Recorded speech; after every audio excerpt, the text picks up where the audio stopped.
ರಾಜ್ಯ ರಾಜಕಾರಣದಲ್ಲಿ ಇದೀಗ ಅತ್ಯಂತ ದೊಡ್ಡ ಭೂಕಂಪ ಅನುಭವ.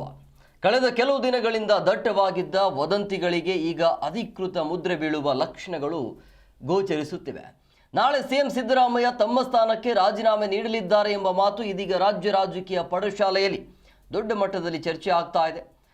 ಹೈಕಮಾಂಡ್ನ ಒಂದು ಆದೇಶದಂತೆ ಮುಖ್ಯಮಂತ್ರಿಗಳು ಈ ಕಠಿಣ ನಿರ್ಧಾರಕ್ಕೆ ಮುಂದಾಗಿದ್ದಾರೆ ಅಂತ ಹೇಳಲಾಗ್ತಾ ಇದೆ.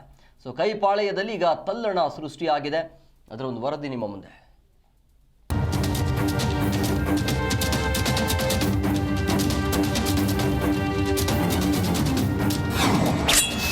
ಹೈಕಮಾಂಡ್ನ ಸೂಚನೆಯಂತೆ ಸಿದ್ದು ರಾಜೀನಾಮೆ. ಪಕ್ಷದ ಹಿತದೃಷ್ಟಿಯಿಂದ ಸ್ಥಾನ ತ್ಯಾಗಕ್ಕೆ ಸೂಚನೆ. ಕಾಂಗ್ರೆಸ್ ನಾಯಕ ರಾಹುಲ್ ಗಾಂಧಿ ಅವರ ಖಡಕ್ ಸೂಚನೆಯ ಮೇರೆಗೆ ಸಿಎಂ ಸಿದ್ದರಾಮಯ್ಯ ಈ ತೀರ್ಮಾನಕ್ಕೆ ಬಂದಿದ್ದಾರೆ ಅಂತ ಹೇಳಲಾಗ್ತಿದೆ.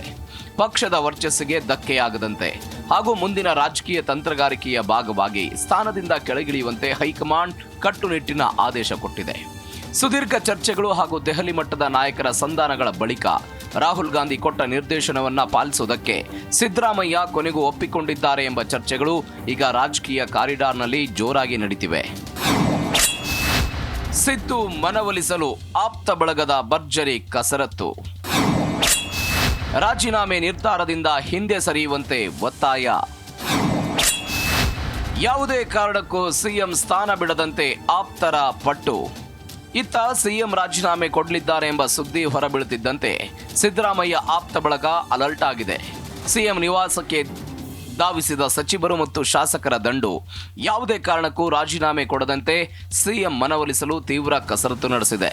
ನಾವು ನಿಮ್ಮೊಂದಿಗಿದ್ದೇವೆ, ಹೈಕಮಾಂಡ್ ಎದುರು ಮತ್ತೊಮ್ಮೆ ಮಾತುಕತೆ ನಡೆಸೋಣ ಅಂತ ಆಪ್ತ ನಾಯಕರು ಸಿದ್ದರಾಮಯ್ಯ ಅವರ ಮೇಲೆ ತೀವ್ರ ಒತ್ತಡ ಹೇರಿದ್ದಾರೆ. ಆದರೆ ಹೈಕಮಾಂಡ್ ನಿರ್ಧಾರಕ್ಕೆ ಬದ್ಧರಾಗಿರುವಂತೆ ಕಾಣ್ತಾ ಇರುವಂತಹ ಸಿಎಂ ನಡೆ ಆಪ್ತ ವಲಯದಲ್ಲೂ ಆತಂಕ ಮೂಡಿಸಿದೆ. ಆಪ್ತರ ಮಾತಿಗೆ ಮೌನವನ್ನೇ ಉತ್ತರವಾಗಿಸಿದ ಸಿಎಂ. ಮೌನದ ಹಿಂದಿರುವ ಆ ಅತಿ ದೊಡ್ಡ ರಹಸ್ಯವೇನು? ರಾಜೀನಾಮೆ ನೀಡಿ ಇತಿಹಾಸ ಸೃಷ್ಟಿಸ್ತಾರಾ ಸಿದ್ದರಾಮಯ್ಯ? ಆಪ್ತರು ಎಷ್ಟೇ ಒತ್ತಾಯ ಮಾಡಿದ್ರು, ಕಣ್ಣೀರು ಹಾಕಿದ್ರು, ಮುಖ್ಯಮಂತ್ರಿ ಸಿದ್ದರಾಮಯ್ಯ ಮಾತ್ರ ಮೌನಕ್ಕೆ ಶರಣಾಗಿದ್ದಾರೆ. ಆಪ್ತರ ಸುದೀರ್ಘ ವಾದಗಳಿಗೆ, ಮನವಿಗಳಿಗೆ ಸಿದ್ದರಾಮಯ್ಯ ಕೇವಲ ಮೌನವನ್ನೇ ಉತ್ತರವಾಗಿ ಕೊಟ್ಟಿದ್ದಾರೆ. ಈ ಮೌನವೇ ಈಗ ಗುರುವಾರದ ರಾಜೀನಾಮೆ ಸುದ್ದಿಗೆ ಮತ್ತಷ್ಟು ಪುಷ್ಟಿ ಕೊಟ್ಟಂತಿದೆ.